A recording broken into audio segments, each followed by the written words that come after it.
L'ID digitale offre ai governi la possibilità di tracciare, analizzare, prevedere e controllare le attività private di una persona. È l'antitesi della libertà individuale e non richiederà un chip impiantabile come molti temono da decenni. Le prove dimostrano chiaramente che la biometria, come le impronte digitali e la scansione facciale, svolgerà questo compito in modo molto più efficiente e le conseguenze del lockdown dovuto al Covid ci mostrano come verrà implementata. Durante l'era del Covid i governi hanno affermato che le mascherine erano raccomandate, mentre le aziende private affermavano senza mascherina niente ingresso e la popolazione ha rispettato in modo schiacciante senza un governo troppo invasivo.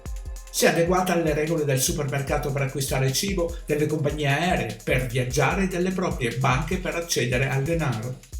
Guardando indietro è abbastanza chiaro che i lockdown dovuti al Covid hanno offerto l'opportunità di testare la conformità dell'ID digitale attraverso i mandati delle aziende private e hanno contribuito a normalizzare l'uso di scansioni QR code e foto facciali per l'ingresso nelle attività commerciali private. Si è rivelato un successo. Ora stiamo assistendo all'utilizzo delle stesse tecniche con l'implementazione dell'ID digitale. Il gold standard per la regolamentazione biometrica è stato redatto nel 2008 con il nome di Legge sulla privacy delle informazioni biometriche Illinois e viene replicato in tutti gli Stati Uniti. Impone agli enti privati di ottenere il consenso scritto prima di raccogliere dati biometrici, di divulgare le proprie policy e di distruggere i dati dopo un periodo di tempo stabilito. E cosa ancora più importante, esenta completamente gli enti governativi, consentendo ai governi statali e federali di raccogliere e utilizzare dati biometrici, trasferendo la responsabilità alle aziende private.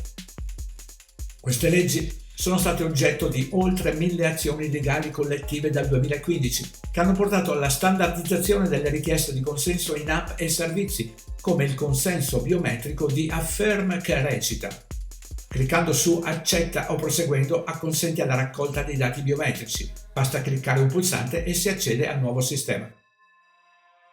Se il governo rendesse obbligatorio l'ID digitale, prevedibilmente scatenerebbe proteste di massa. Lo vediamo accadere già oggi nel Regno Unito. Gli Stati Uniti eviteranno questo problema utilizzando il settore privato in quella che sembra un'azione volontaria. L'intelligenza artificiale Clearview dell'FBI ha raccolto oltre 30 miliardi di volti dai social media e poiché Clearview è tecnicamente un'azienda privata, l'FBI ha accesso a tutto questo senza bisogno di chiedere. In oltre 43 stati il Dipartimento della Motorizzazione ha venduto foto di patenti di guida ad aziende private che le hanno rivendute alla polizia locale per il riconoscimento facciale.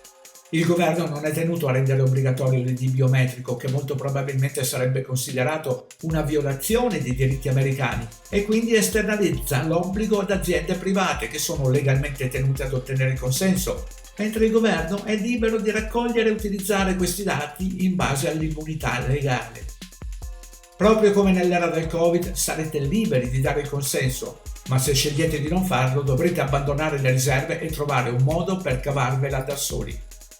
Nota del traduttore. E in Italia? L'Italia si considera una nazione sovrana e alleata degli Stati Uniti secondo gli accordi presi ed è un alleato della NATO, oltre a cooperare attivamente con gli Stati Uniti in vari contesti internazionali o regionali, come la concreta presenza di numerose basi militari statunitensi in Italia con funzioni strategiche e di coordinamento.